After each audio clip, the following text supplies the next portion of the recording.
So freaking Naruto and Tobi finally had their clash.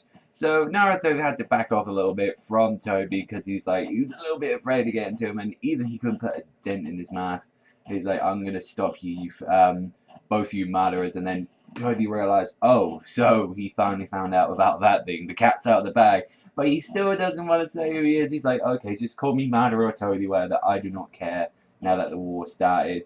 And what I really liked about this episode, there was filler in it. I know, oh my god, filler, but the fact that it was good filler, as that it's focused in the sixth Jinchuriki, Utakata. Now, he's already had some filler to him already, and I'm just saying I hadn't seen the filler arc in Naruto, for him, but I did like how they're adding it into their stories. I mean, think of it as just buying time for, the manga to get on further.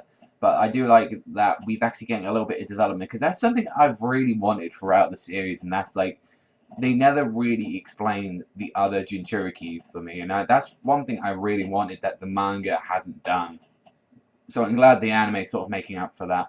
But in this, we did get to see what most of the Jinchuriki can do, like I said, Utakata with his bubble style, which you can't see in the anime till now.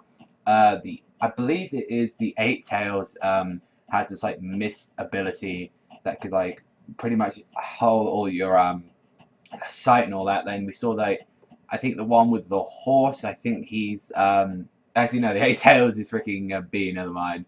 I think that one's the Seven Tails. Then the one with the freaking mist thing, that he can produce that and use that to power himself up and increase his fists.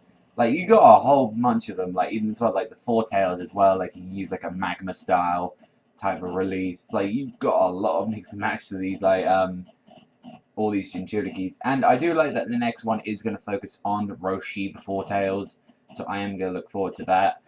I just, I really just hope they give all of them, there's an episode each dedicated to them or something, or I would have preferred a little arc for them, since the only well-developed ones are Gaara, Naruto, and Bee. And, we still got a lot of the tail Bees, we still got the other 6 to develop, so I hope they really do that. I mean, there was a little bit of fighting, but most of it was just Utataka finding out, that he was trying to get peace with his village and all that, and wanted to have a peaceful life, so he didn't have him and his student running around all the time, but he got cornered by Pain and all that, and they killed off the army black ops of that village. And we got to see some cool stuff. We got to see him using his tail beast form and all that. We only got to see the half form of it though, unfortunately, since we didn't get to see the full release. We only saw what Naruto did and his Four Tails form. But still, that was pretty cool to see that, see what they can actually do. We can bend and stuff like that, and melt people with acid bubbles. It was a pretty cool fight. Although Pain did manage to stop him by using those chakra blades he has. But other than that, it was a good episode. I said little bits of filler here and there, but like I said, I think that will make up for the series. But next week we do get to see my guy, and then we also get to see some Roshi. So I'm guessing that hopefully they are going to give everyone one. Like I said, I want to see Fu. That's the one I want to see a lot, who hasn't had any the Seven Tails.